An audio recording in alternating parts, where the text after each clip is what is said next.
Last લેક્ચરની અંદર આપણે છેલ્લે અહીંયા સુધીનો પ્રમેય જોયેલો હતો, બરાબર છે. આજના મેથ્સના લેક્ચરમાં આપણે અહીંથી ચાલુ કરીએ. શું છે હું તમને સમજાવતો જાઉં.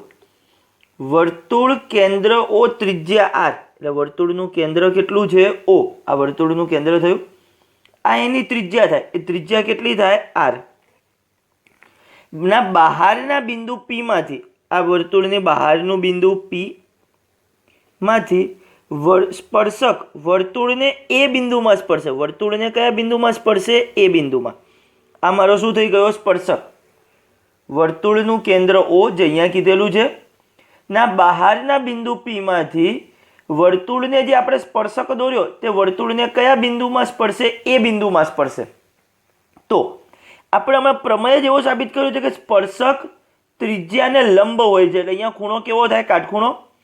તો આની અંદર આપણે કયો પ્રમેય વાપરી શકીએ? પાયથાગોરસનો નિયમ. જો તમને આ રકમને તમારે તૈયાર કરવાની છે કે વર્તુળના બહારના બિંદુમાંથી વર્તુળને દોરેલો એક સ્પર્શક આપ્યો હોય તે વખતે ત્રિકોણ OAP માં કયા નિયમ પ્રમાણે? પાયથાગોરસ નિયમ પ્રમાણે. ત્રિકોણ OAP માં પાયથાગોરસ નિયમ પ્રમાણે શું થશે? OA નો વર્ગ વત્તા AP નો વર્ગ, OA નો વર્ગ વત્તા AP નો વર્ગ બરાબર OP નો વર્ગ. કમ્પ્લીટ ખબર પડશે. વર્તુળ કેન્દ્ર O ત્રિજ્યા R ના બહારના બિંદુ P માંથી વર્તુળને દોરેલો સ્પર્શક વર્તુળને એ બિંદુમાં સ્પર્શે. જરૂરી નથી કે એમાં જ સ્પર્શે, તમને રકમ જુદી જુદી આપી હશે, એને આધારે તમારે કરવું પડશે. ફાઇનલ આ વસ્તુ ખબર પડશે. તમને એક બહારનું બિંદુ આપ્યું હોય અને સ્પર્શ બિંદુ આપ્યું હોય, અને કયું બિંદુ કહેવાય? સ્પર્શ બિંદુ. અને વર્તુળનું કેન્દ્ર આપ્યું હોય તો સ્પર્શક ત્રિજ્યાને લંબ હોય. સ્પર્શક ત્રિજ્યાને કેવો હોય? લંબ. અને પછી તમે પાયથાગોરસનો પ્રમેય લગાડો, OA સ્ક્વેર વત્તા AP સ્ક્વેર બરાબર OP સ્ક્વેર. ફાઇનલ દરેકને ખબર પડી છે અહીંયા સુધીનો ભાગ. હવે આવી જ એક બીજી વાત તમને. પહેલા તો સ્પર્શકની લંબાઈ કોને કહેવાય? સ્પર્શકની લંબાઈ આ કોને કહેવાય?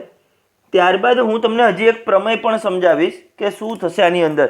સ્પર્શકની વર્તુળના બહારના બિંદુમાંથી વર્તુળને સ્પર્શક દોરતા, વર્તુળના બહારના બિંદુમાંથી જો હું વર્તુળને સ્પર્શક દોરું તે વખતે બહારના બિંદુથી સ્પર્શ બિંદુ સુધીના અંતરને, આ બહારના બિંદુથી સ્પર્શ બિંદુ સુધીનું અંતર એટલે કે આ AP, એને શું કહેવાશે? સ્પર્શકની લંબાઈ. વર્તુળના બહારના બિંદુમાંથી વર્તુળને સ્પર્શક દોરતા, વર્તુળને સ્પર્શક દોરતા બહારના બિંદુથી સ્પર્શ બિંદુ સુધીના અંતરને, બહારના બિંદુથી સ્પર્શ બિંદુ સુધીના અંતરને સ્પર્શકની લંબાઈ કહે છે. કમ્પ્લીટ ખબર પડશે સ્પર્શકની લંબાઈ કોને કહેવાશે? વર્તુળના બહારના બિંદુમાંથી વર્તુળને સ્પર્શક દોરતા બહારના બિંદુથી જે સ્પર્શ બિંદુ સુધીનું અંતર હોય, આ અંતર એને શું કહેવાશે? સ્પર્શકની લંબાઈ. બરોબર. હવે કોઈ બહારના બિંદુમાંથી વર્તુળને આપણે બે સ્પર્શક દોર્યા હોય. કેટલા સ્પર્શક? બે સ્પર્શક. એ વખતે કેવા પ્રકારની પરિસ્થિતિ થશે એ સમજવાની છે. ચલો હવે એ સમજાવું. ચલો સમજો, આકૃતિ પણ સમજાવતો જઈશ. વર્તુળ કેન્દ્ર O ત્રિજ્યા R. હવે પહેલા તો મને વર્તુળનું કેન્દ્ર આપ્યું છે, અહીંયા ધારો કે કહી દઉં આ વર્તુળનું કેન્દ્ર O, એની ત્રિજ્યા R ના બહારના બિંદુ P માંથી, ધારો કે એ વર્તુળની બહારનું બિંદુ અહીંયા એક P હતું. કયું હતું? બહારનું બિંદુ P. એમાંથી વર્તુળને દોરેલા સ્પર્શકો વર્તુળને A અને B બિંદુમાં સ્પર્શે. હવે તમને બે સ્પર્શ બિંદુ આપ્યા હોય, સ્પર્શકો આ બે બિંદુમાં સ્પર્શે. બે સ્પર્શ બિંદુ હોય એનો મતલબ બે સ્પર્શક દોરવાના. કઈ રીતના? એક સ્પર્શક આ બાજુ દોરવાનો, એક સ્પર્શક આ બાજુ દોરવાનો. અહીંયા આ બિંદુ અને વર્તુળને સ્પર્શીને જવું જોઈએ. આ વર્તુળને સ્પર્શીને ગયું. આ બે મારા શું થયા? સ્પર્શકો થયા. વર્તુળને કયા બિંદુમાં સ્પર્શે છે? A અને B માં. તો આ સ્પર્શ બિંદુને હું A નામ આપીશ, આ સ્પર્શ બિંદુને હું શું કહી દઈશ? B કહી દઈશ. ફાઇનલ ખબર પડી છે? વર્તુળ કેન્દ્ર O ત્રિજ્યા R એનું બહારનું બિંદુ P, એટલે આપણે એક આ વર્તુળ દોર્યું એનું કેન્દ્ર O, હવે એનું બહારનું બિંદુ P, વર્તુળને આ બે બિંદુમાં સ્પર્શે એટલે મારા બે સ્પર્શક થાય, એક આમ એક આમ, એટલે આ આકૃતિ દોરવાની. તમને બે સ્પર્શ બિંદુ આપ્યા હશે ત્યારે આ આકૃતિ થશે, એક સ્પર્શ બિંદુ આપ્યું હશે ત્યારે આ આકૃતિ થશે. ફાઇનલ આકૃતિ યાદ રહેશે કઈ રીતે દોરવાની છે. ચલો હવે બીજી વસ્તુ, સ્પર્શક હંમેશા ત્રિજ્યાને કેવો હોય? લંબ. એટલે હું અહીંયાથી ત્રિજ્યા દોરું તો આ ખૂણો કેવો થશે? કાટખૂણો જ થશે હંમેશા. એ જ રીતે અહીંયા આગળથી દોરું તો આ પણ હંમેશા કેવો થશે? કાટખૂણો. કેમ? આ સ્પર્શક અને આ સ્પર્શ બિંદુમાંથી મેં ત્રિજ્યા દોરી તો આપણે પ્રમેય સાબિત કર્યો છે કે સ્પર્શક ત્રિજ્યાને લંબ હોય છે, એટલે આ ખૂણો તો કાટખૂણો થાય. તો હવે જો હું આની અંદર પરિસ્થિતિ વિચારું તો એપી અને પીબી આનું માપ કેવું થશે? સરખું થશે. એનું કારણ શું છે? આની સામેનો બાજુ, આની સામેની બાજુ બંને કેવી થાય? સરખી. બે ખૂણા સરખા છે માટે. તો સૌથી પહેલી વસ્તુ, આ એપી બરાબર શું થશે? પીબી થશે. એપીનું માપ અને પીબીનું માપ કેવું થશે? સરખું થશે હંમેશા. આ પહેલી શરત. બીજી શરત, જો આ એક ચતુષ્કોણ વિચારું, ચતુષ્કોણ OAPB, ચતુષ્કોણ OAPB, જો ચાર ખૂણ આમ થયો ચતુષ્કોણ થયો, ચતુષ્કોણના ચાર ખૂણાનો સરવાળો કેટલો થાય? 360. આવું 9મા ધોરણમાં ચતુષ્કોણ ચેપ્ટરની અંદર આપણે શીખતા હતા કે ચતુષ્કોણના ચાર ખૂણાનો સરવાળો કેટલો થાય? 360. હવે એ 360માંથી આ 90 અને આ 90 જતું રહે તો આ બેનો સરવાળો કેટલો બાકી વધે? 180. કેટલો બાકી વધે? 180. એટલે ખૂણો AOB, આ ખૂણો એટલે AOB અને આ ખૂણો એટલે APB, ખૂણા APB આનો સરવાળો હંમેશા કેટલો થશે? 180. હંમેશા આ સરવાળો કેટલો થશે? 180 અંશ. ફરીથી એક વખત, સૌથી પહેલા એક વર્તુળ કેન્દ્ર O એનું બહારનું બિંદુ P, એમાંથી આપણે બે સ્પર્શક દોર્યા, A અને B બિંદુ માટે થઈ. પછી આ ત્રિજ્યા દોરીએ તો સ્પર્શક ત્રિજ્યાને કેવા હોય? લંબ. આપણે પ્રમેય સાબિત કર્યો, પહેલો જ પ્રમેય કે સ્પર્શક એ ત્રિજ્યાને લંબ હોય છે. એટલે આ ખૂણો 90 થઈ ગયો. તો એને આધારે PA બરાબર શું થશે? PB. PA બરાબર PB, જે તો હમણાં પ્રમેય પણ સાબિત કરવાનો છે આ તો. ચલો હવે આગળ, આ ચતુષ્કોણના ચાર ખૂણાનો સરવાળો 360 થાય, ચાર ખૂણાનો. એમાંથી આ ખૂણો 90, આ ખૂણો 90 જતો રહે તો આ બેનો સરવાળો કેટલો થશે? 180 અંશ થશે. કેટલો થશે? 180 અંશ. આનો મતલબ એવો થયો, જો તમને આ ખૂણો 100 આપ્યો હોય તો આ કેટલો થાય? 80. આ ખૂણો ધારો કે 120 આપ્યો તો આ કેટલો થાય? 60. બરોબર છે. બીજી વસ્તુ, જો હું અહીંયાથી આ રીતનો દ્વિભાજક દોરું, ટૂંકમાં O થી P ને જોડી દઉં તો આ બે ખૂણા સરખા થાય, આ બે ખૂણા પણ કેવા થશે? સરખા. હંમેશા કેવા થશે? સરખા. હવે આ ખૂણો એટલે શું લખાય? ખૂણો AOP. આ ખૂણો એટલે શું લખાય? ખૂણો BOP. એનું માપ કેટલું થાય? આ ખૂણા AOB કરતાં અડધું થાય. ખૂણા AOP બરાબર જ ખૂણો BOP. આ ખૂણો અને આ ખૂણો સરખા પણ કેટલા? તો કે આ આખો ખૂણો હતો એના કરતાં અડધા. ખૂણા AOB કરતાં અડધું માપ. કમ્પ્લીટ ખબર પડે? એ જ રીતે આ ખૂણાનું માપ અને આ ખૂણાનું માપ સરખું થાય. કેટલું? તો કે જે આ આખો ખૂણો હતો એના કરતાં અડધું. હવે આ ખૂણો એટલે કેટલો? ખૂણો APO. ખૂણો APO બરાબર. આ ખૂણો એટલે કયો? ખૂણો BPO અથવા તો OPB. ખૂણો OPB એનું માપ કેટલું થાય? તો કે APB કરતાં અડધું. ખૂણા APB કરતાં અડધું. ફાઇનલ આ ચાર શરત ખબર પડશે આ આકૃતિને આધારે. એપીનું માપ પીબી જેટલું થાય, આ આખો ખૂણો અને આ આખા ખૂણાનો સરવાળો 180 થાય. આ બંને સરખા થાય પણ કેટલા? તો કે આના આખા કરતાં અડધા અડધા. એટલે આ આખો 100 હોય ધારો કે, તો આ માપ 50, આ માપ 50. બરોબર છે. હવે આ આખો 100 હોય એટલે આ કેટલો થાય? આખો 80. તો આ બંને કેટલા કેટલા થશે? 40 40. ફાઇનલ ખબર પડી ગઈ છે આની અંદર પરફેક્ટ દરેકને. ચલો આગળ જોઈએ. ચલો સમજો, મોસ્ટ આઈએમપી પ્રમેય છે આ. સાબિત કરો કે વર્તુળના બહારના બિંદુમાંથી, એક વર્તુળ એનું બહારનું બિંદુ, એમાંથી વર્તુળને દોરેલા જે સ્પર્શકો છે, આપણે બે સ્પર્શક દોરવાના છે, એની લંબાઈ સમાન હોય છે. હવે સ્પર્શકની લંબાઈ કોને કીધી હતી? બહારના બિંદુથી સ્પર્શ બિંદુ સુધીના અંતરને સ્પર્શકની લંબાઈ કહેવાય. એટલે આ સ્પર્શકની લંબાઈ PT1, આ બાજુ સ્પર્શકની લંબાઈ PT2. આ PT1 બરાબર PT2 છે એવું સાબિત કરવાનું છે. જે ઓલું PA બરાબર PB હતું, બસ એને ખાલી T1 અને T2 નામ આપવાનું છે પ્રમેયની અંદર. ઉપરની જ સેમ આકૃતિ છે, ઉપર જે દોરી હતી એ જ આકૃતિ છે. એક વર્તુળ કેન્દ્ર O, એની બહારનું બિંદુ P, એમાંથી બે સ્પર્શક દોર્યા. અહીંયા T1 માં સ્પર્શે, અહીંયા T2 માં સ્પર્શે. જો ત્રિજ્યા દોરું તો આ સ્પર્શક ત્રિજ્યાને કેવા હોય લંબ, અને પછી આને જોડી દીધા. બીજો કંઈ કર્યું નથી. બરાબર છે. હવે મને પક્ષની અંદર શું આપ્યું છે? એક વર્તુળ આપ્યું છે, એક એની બહારનું બિંદુ આપ્યું છે, અને બે સ્પર્શકો આપેલા છે. આટલું મને પક્ષમાં આપ્યું છે.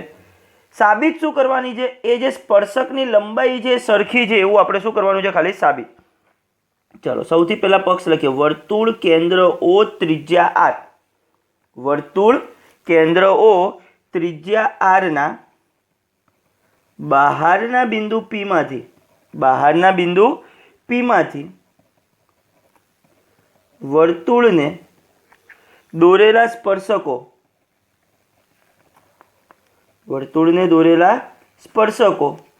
વર્તુળને T1 અને T2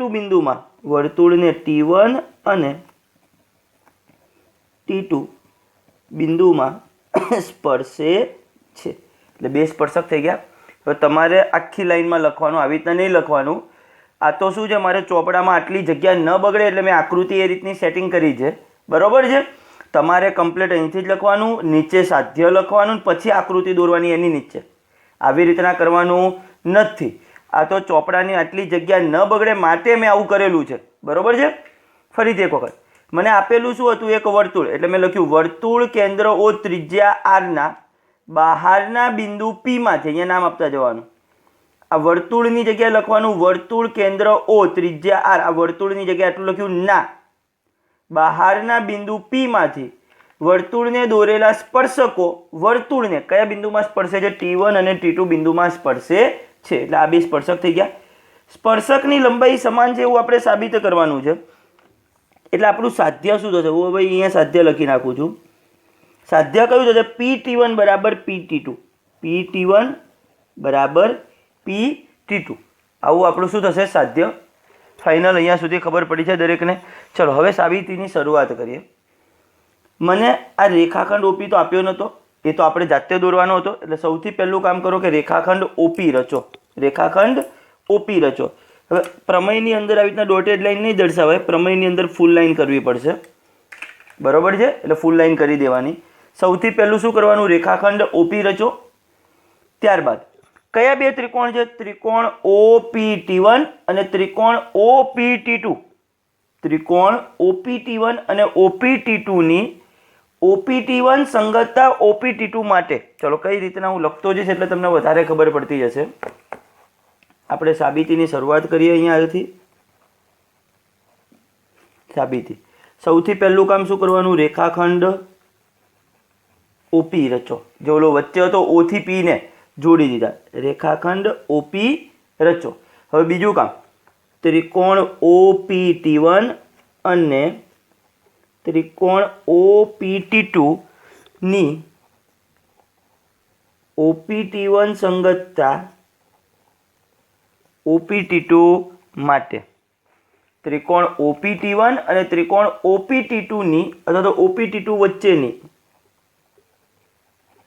OPT1 સંગતતા OPT2 માટે શું થશે? હવે આ બે ત્રિકોણની અંદર, આ બે ત્રિકોણની વાત કરીએ. આ ત્રિકોણની અંદર આ કાટખૂણો છે, આમાં આ કાટખૂણો છે. આ ત્રિકોણની અંદર OP આવશે, આ ત્રિકોણની અંદર પણ OP આવશે સામાન્ય બાજુ. બરોબર. બીજું, આ ત્રિકોણની અંદર આ ત્રિજ્યા છે, વર્તુળની ત્રિજ્યા OT1. OT1 એ શું છે? વર્તુળની ત્રિજ્યા. આ ત્રિકોણની અંદર OT2 એ પણ શું છે? વર્તુળની ત્રિજ્યા. હવે વર્તુળની ત્રિજ્યા તો હું ગમે તે બાજુ દોરું, કેવી થાય? સરખી. એટલે આ બે વસ્તુ સરખી. આ ત્રિકોણમાં પણ OP, આ ત્રિકોણમાં પણ OP. આમાં એક કાટખૂણો, આમાં પણ એક કાટખૂણો. તો કાકબા પ્રમેયને આધારે સંગતતા કેવી થશે? સમરૂપતા થશે.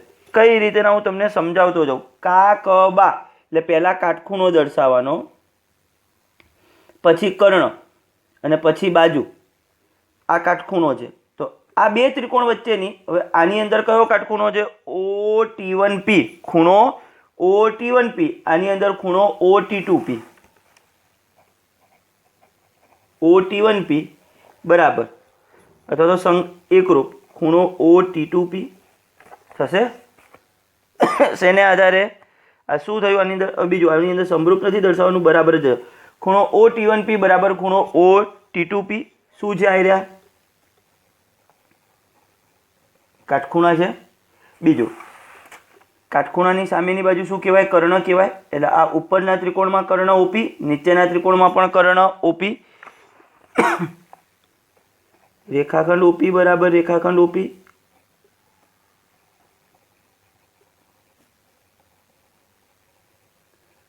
સામાન્ય રેખાખંડ સામાન્ય એટલે બંનેમાં આવતો હોય તેવો બરાબર છે ત્રીજું આની અંદર OT1 આની અંદર OT2 OT1 અને OT2 શું કહેવાશે વર્તુળની ત્રિજ્યા એક જ વર્તુળની ત્રિજ્યા રેખાખંડ OT1 એકરૂપ રેખાખંડ OT2 અરે સોરી અહીંયા એકરૂપ જ કરજો એકરૂપ જ કરવું પડશે બરાબર છે અહીંયા પણ એકરૂપ શું થશે એક જ વર્તુળની ત્રિજ્યાઓ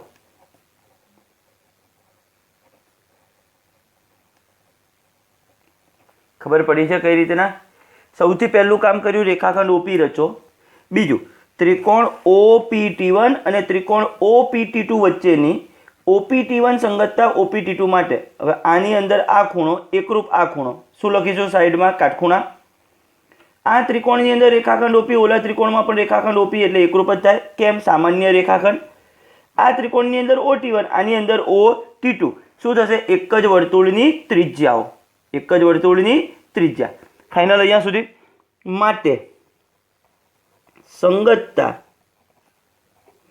OPT1 સંગતતા OPT2 સંગતતા OPT1 સંગતતા OPT2 કેવી છે સમરૂપતા છે વચ્ચેની સંગતતા એવો શબ્દ લખજો વચ્ચેની સંગતતા OPT1 સંગતતા OPT2 માટે બરાબર છે માટે સંગતતા OPT1 સંગતતા OPT2 સમરૂપતા છે કયા પ્રમેયને આધારે કાકબા પ્રમેય કૌંસમાં લખવાનું કાકબા પ્રમેય ફાઇનલ ખબર પડશે માટે હવે સંગતતા સમરૂપતા તો બે ત્રિકોણ કેવા કહેવાય એકરૂપ માટે ત્રિકોણ OPT1 એકરૂપ ત્રિકોણ OPT2 બે ત્રિકોણ એકરૂપ થઈ ગયા બે ત્રિકોણ એકરૂપ થઈ ગયા તો આની અંદર છેલ્લા બે અક્ષર લખું તો આમાં છેલ્લા બે લખી શકાય માટે રેખાખંડ PT1 એકરૂપ રેખાખંડ PT2 માટે શું લખાશે રેખાખંડ PT1 એકરૂપ રેખાખંડ PT2 હવે બે રેખાખંડ એકરૂપ તો તેમના માપ કેવા સરખા તો PT1 બરાબર PT2 માટે PT1 અને PT2 નું માપ કેવું થઈ જશે સરખું પ્રમેય થઈ ગયો આપણો સાબિત ફાઇનલ ચલો ફરીથી એક વખત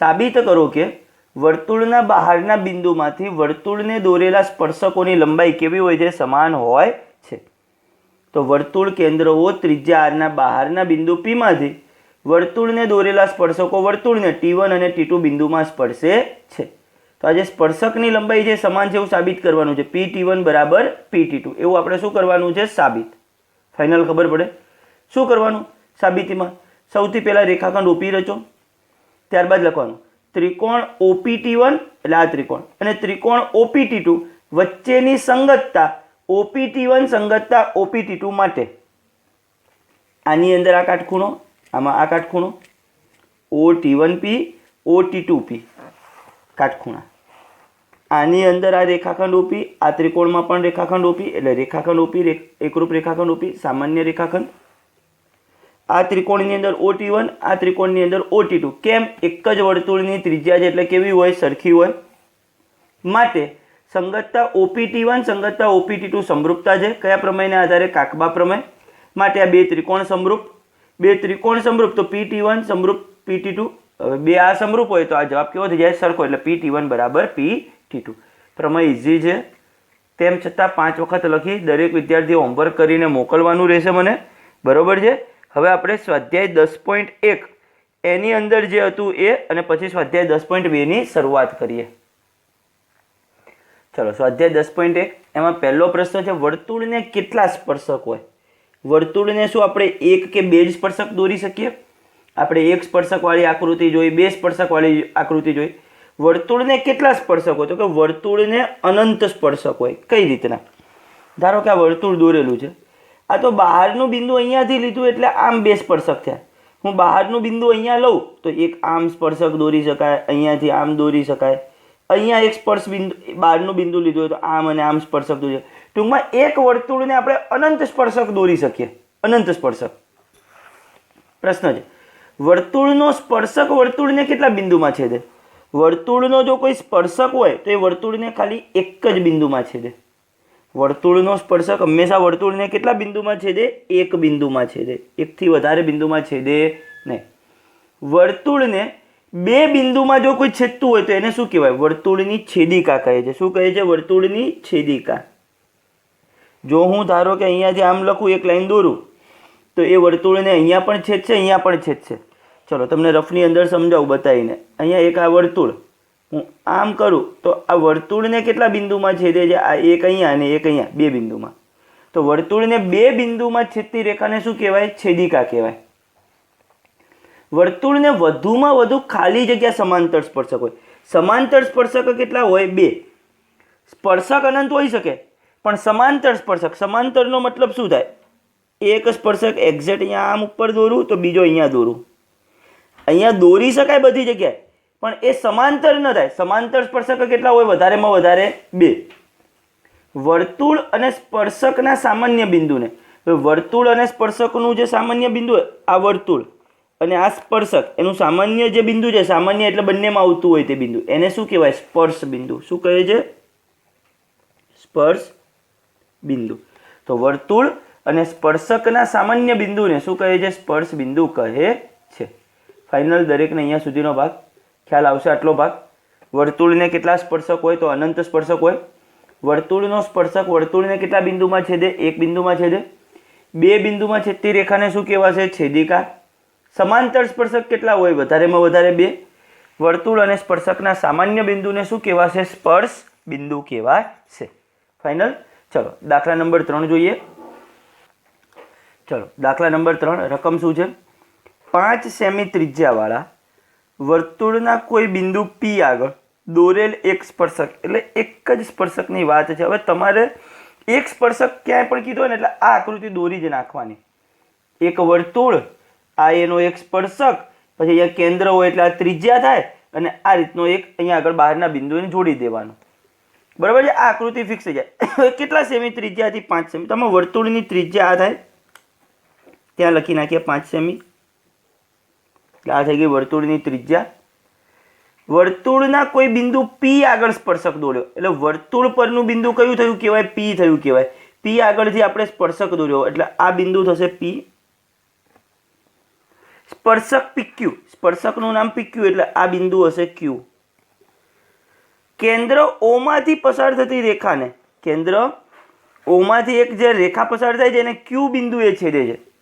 જે સ્પર્શક પીક્યુ છે એ ઓમાંથી પસાર થતી રેખાને ક્યુ બિંદુએ છેદે છે. એનો મતલબ જ આ બિંદુ ક્યુ થયું કહેવાય. ઓક્યુનું માપ 12 સેમી હોય. આ ઓક્યુનું માપ કેટલું આપ્યું હોય? 12 સેમી. તો પીક્યુનું માપ શોધો. આ માપ આપણે શું કરવાનું છે? શોધવાનું છે. ફાઇનલ ખબર પડી છે. નામકરણ આવડતું હોય છે, ક્યાં પી લખવાનો, ક્યાં ક્યુ, કઈ જગ્યાએ ઓ. કેન્દ્ર ઓ છે. વર્તુળના કોઈ બિંદુ પી આગળ, એટલે વર્તુળનું કોઈ બિંદુ પી હતું ત્યાંથી સ્પર્શક દોર્યો છે, તો આ બિંદુ ક્યુ થશે. હવે સૌથી પહેલું આ ત્રિકોણ ઓપીક્યુમાં પાગોની ઓપી સ્ક્વેર વત્તા પીક્યુ સ્ક્વેર બરાબર ઓક્યુ સ્ક્વેર. બરાબર છે? ત્રિકોણ ઓપીક્યુમાં પાગોની પ્રમાણે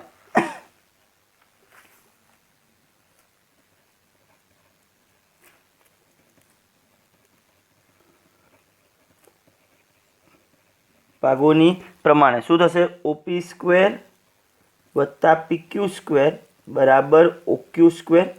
ચલો ઓપી એટલે ત્રિજ્યા કેટલી હતી? 5. પીક્યુ તો આપણે શોધવાનું હતું, અને ઓક્યુનું માપ કેટલું આપ્યું હતું? 12નો વર્ગ. 5નો વર્ગ 25 વત્તા પીક્યુ સ્ક્વેર, 12નો વર્ગ 144 પ્લસ 25 આ બાજુ જશે તો -25, માટે પીક્યુ સ્ક્વેર બરાબર 144 માઇનસ 25 કેટલા થશે? 119 થશે. કેટલા થશે? 119. બે બાજુ વર્ગમૂળ લઈ લઈશું તો PQ બરાબર થશે √119 સેમી. કેમ? આનું વર્ગમૂળ ન નીકળે એટલે જવાબ થશે √119 સેમી. ફાઇનલ ખબર પડશે. તો આ તમને MCQ સ્વરૂપનો પ્રશ્ન આપેલો હતો તો જવાબ આવશે વિકલ્પ ડી. ફાઇનલ. ચલો હવે આવા જ સેમ દાખલા બધા એ તમને સ્વાધ્યાય 10.2 ની અંદર પણ આપેલા છે, સેમ દાખલાઓ. બરોબર છે. હવે એ દાખલાઓ હું તમને ગણાવી દઉં એટલે તમને ખબર પડતી જાય. ચલો જુઓ એક્ઝામ્પલ. બિંદુ Q માંથી દોરેલા વર્તુળના સ્પર્શકની લંબાઈ. બિંદુ Q માંથી સ્પર્શક દોર્યું એટલે બહારનું બિંદુ Q થયું. બીજું, આની અંદર કેન્દ્ર એની કોઈ વાત નથી આપી તો આપણે કેન્દ્રને O ધારી લઈએ, આ સ્પર્શ બિંદુને P ધારી લઈએ. અહીંયા બનશે કાટખૂણો. બરોબર છે. વર્તુળના સ્પર્શકની લંબાઈ 24 સેમી. હવે સ્પર્શકની લંબાઈ કોને કહેવાય? વિચારો. બહારના બિંદુમાંથી સ્પર્શ બિંદુ સુધીના અંતરને, આ વર્તુળની બહારનું બિંદુ, ત્યાંથી આ સ્પર્શ બિંદુ ત્યાં સુધીના અંતરને, આ અંતરને સ્પર્શકની લંબાઈ કહેવાય. તો આનું માપ કેટલું આપ્યું છે? 24 સેમી. વર્તુળના કેન્દ્રથી આ જે બહારનું બિંદુ હતું તેનું અંતર કેટલું છે? 25 સેમી. બિંદુ Q માંથી દોરેલા વર્તુળના સ્પર્શકની લંબાઈ એટલે Q માંથી જે સ્પર્શક દોર્યો એની લંબાઈ આટલી, અને વર્તુળના કેન્દ્રથી તેનું અંતર, તેનું એટલે કોનું? બિંદુ Q નું અંતર કેટલું છે? 25 સેમી. એટલે આ માપ છે 25 સેમી. તો વર્તુળની ત્રિજ્યા શોધો. આ વર્તુળની ત્રિજ્યા શું કરવાની છે? આપણે શોધવાની છે. ફાઇનલ ખબર પડી છે. ફરીથી ત્રિકોણ OPQ માં કયા નિયમ પ્રમાણે? પાયથાગોરસ નિયમ પ્રમાણે. ત્રિકોણ OPQ માં પાગોની પ્રમાણ. ચલો પાગોની પ્રમાણે શું થશે? OP² વત્તા PQ² બરાબર OQ² થશે. આટલું. ચલો OP². OP² તો શોધવાનો છે. PQ² શેનો વર્ગ થશે? 24 નો વર્ગ. OQ² એટલે 25 નો વર્ગ. 24 નો વર્ગ 576 આપણને આવડે જ છે. 25 નો વર્ગ 625 પ્લસ ઓલી બાજુ જશે તો માઇનસ, એટલે OP² બરાબર 625 માઇનસ 576. OP² બરાબર 49. 49 કોનો વર્ગ થાય? 7 નો વર્ગ. માટે OP બરાબર 7 સેમી. તો વર્તુળની ત્રિજ્યા કેટલી થઈ જશે? 7 સેમી. ફાઇનલ આવડશે અહીંયા સુધીનો ભાગ. આજના લેક્ચરમાં અહીંયા સુધીનું રહેવા દઈશું. નેક્સ્ટ લેક્ચરમાં હજી આવો એક દાખલો છે એ ગણાવી અને હજી બીજા કેટલાક દાખલા, અને પછી પાછા હજી બીજા પ્રમેયો જ છે આ ચેપ્ટરની અંદર. દાખલા બહુ ઓછા છે. બરાબર છે. નેક્સ્ટ લેક્ચર હજી કદાચ દાખલાઓની અંદર ચાલશે, પણ પછી શું થઈ જશે તો કે પ્રમેયો ચાલુ થશે એના. ફાઇનલ. ચલો ઓકે.